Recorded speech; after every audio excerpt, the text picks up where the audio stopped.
Good evening. The Premier has ordered Education Minister John Della Bosca to stop driving and explain to Parliament his run-in with staff at a Gosford nightclub. Patrons have now come forward, backing initial claims the MP and his wife were aggressive. But Mr Della Bosca claims it was club staff out to get him.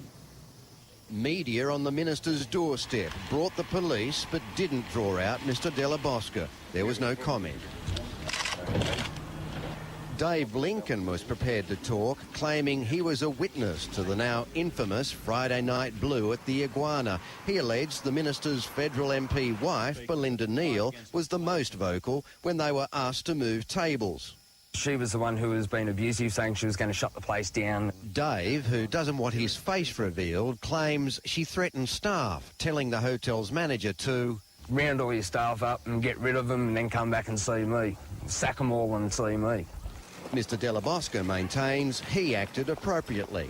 Abrupt, aggressive,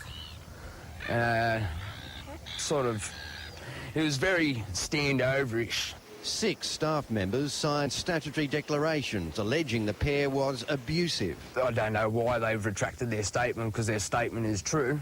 He's been backed up by another diner who says Della Bosca's wife, Belinda, was the major source of the fuss. Belinda was the one that was going off. The Premier has received the minister's written explanation and passed it on to the Police Commissioner. And as for Della Bosca driving while facing a licence suspension, I have instructed him not to drive again in the period before his formal cancellation takes effect. Mr Della Bosca has claimed today that this has been a deliberate political attack, that staff here knew exactly who he was and because he complained, decided to get even. Effectively, they would report this, that they would make a big issue of it and they would destroy myself and my wife. That's what one of the staff members said to me. It's also been revealed the staff affidavits were witnessed by an employee of Liberal frontbencher Chris Harcher. The opposition says a judicial inquiry is needed to get to the bottom of the matter. It's simply not good enough for John Della Bosca to try to pronounce himself not guilty. Chris Marr, 7 News.